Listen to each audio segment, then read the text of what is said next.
এখন তো আমরা মসজিদেও দান করি না, ফাড়া টাকা মসজিদে নিয়ে আসি। যেটা সব জায়গায় চলে না, এটা মসজিদে চলে বাজি দান বাক্সে।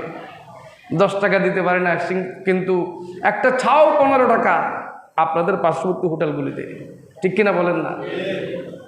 সন্তান দান করছে আল্লাহ রসুলকে গিয়া, ও রসুল আমার সন্তান হয় কিন্তু বাঁচে না, 1-1.5 বছরে মারা যায়।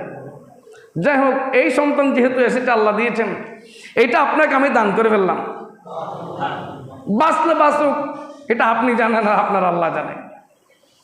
নবীজি বললেন,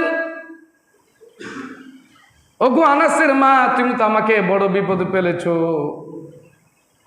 আমি তোমার জন্য কি করতে পারি? তোমার সন্তানকে আমার খুলে দাও।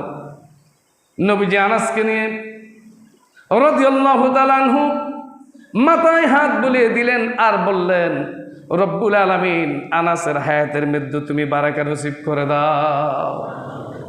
দেখুন, নবীজি মাথায় হাত বুলিয়ে দিলেন, আল্লাহর কাছে দোয়া করলেন, আল্লাহ পাক রব্বুল আলামিন আনাস রাদিয়াল্লাহু তাআলা আনহুকে 150 বছর হায়াত দিয়ে দিলেন। বলেন আল্লাহু আকবার।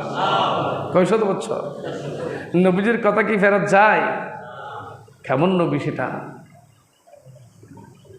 আল্লাহ আল্লাহ। এই আনাস রাদিয়াল্লাহু তাআলা আনহু তার পরিবারের ন্যূনতম আত্মীয় স্বজনদের 100 জনকে কবরে দাফন কাফন করেছেন এবং জানাজা